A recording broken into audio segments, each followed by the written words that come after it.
All right, another story from the superhero book. Let's see, which one should we read? Let's read The Invincible Iron Man Surprise Attack, page 77. Who can find page 77? 77.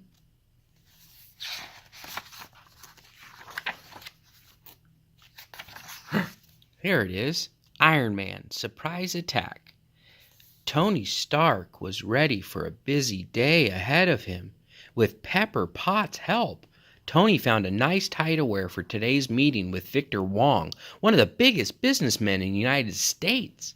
Tony was very excited to discuss Stark Industries' new technology and inventions with Mr. Wong. This is a very important meeting. Turn the page. Uh-oh.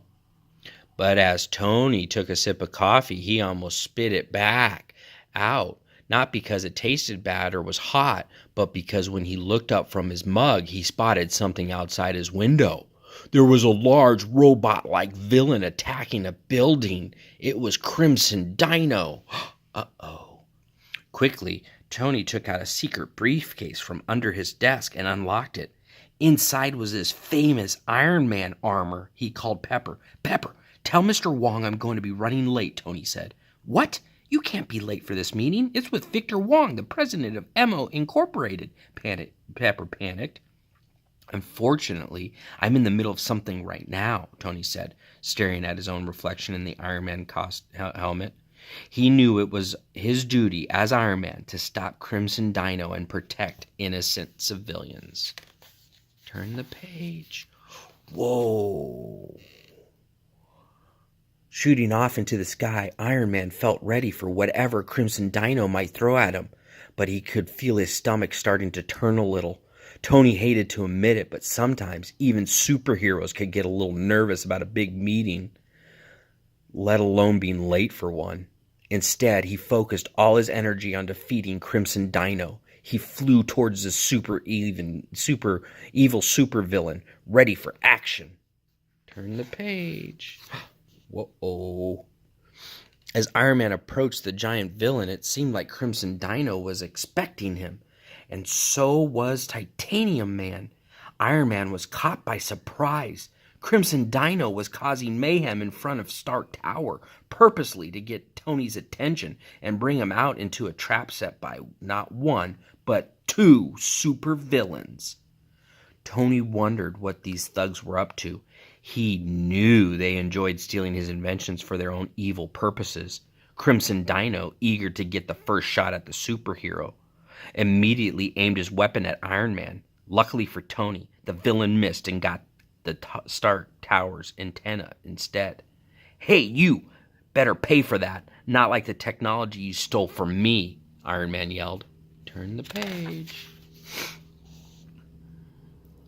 "So Iron Man has come out to play," Titanium Man said.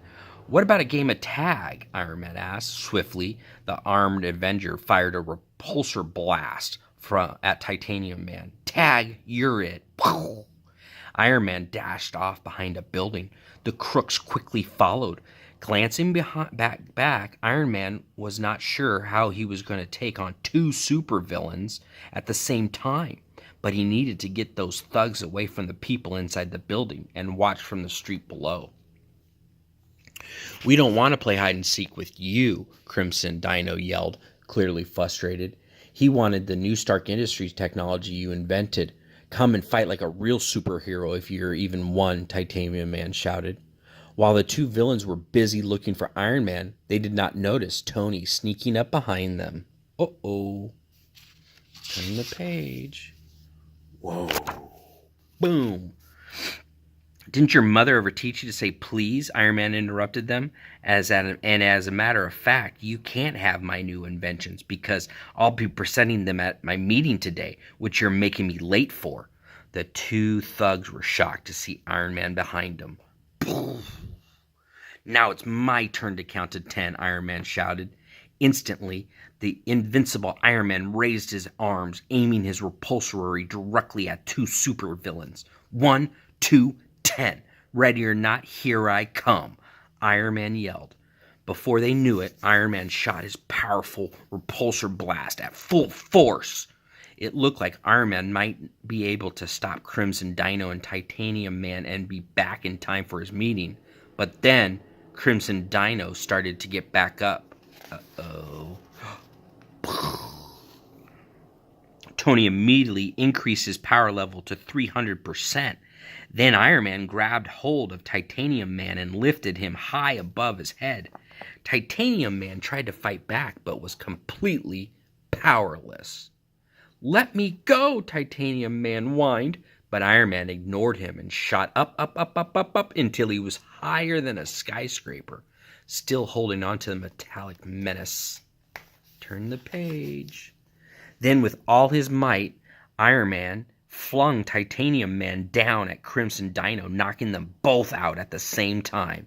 "I gotta strike," Iron Man joked, watching the two supervillains fall helplessly to the ground like bowling pins. The police were already at the scene to arrest them. "Now, if you boys would excuse me, I have a meeting to attend," Iron Man said. Iron Man rushed back to his office and took off his helmet. He glanced at the clock. It looked like he would be on time for his meeting after all. Whew. "I guess I'll have to make do with my helmet hair," Tony said to himself as he tried to fix his hair. The jitters he was originally feeling were long gone.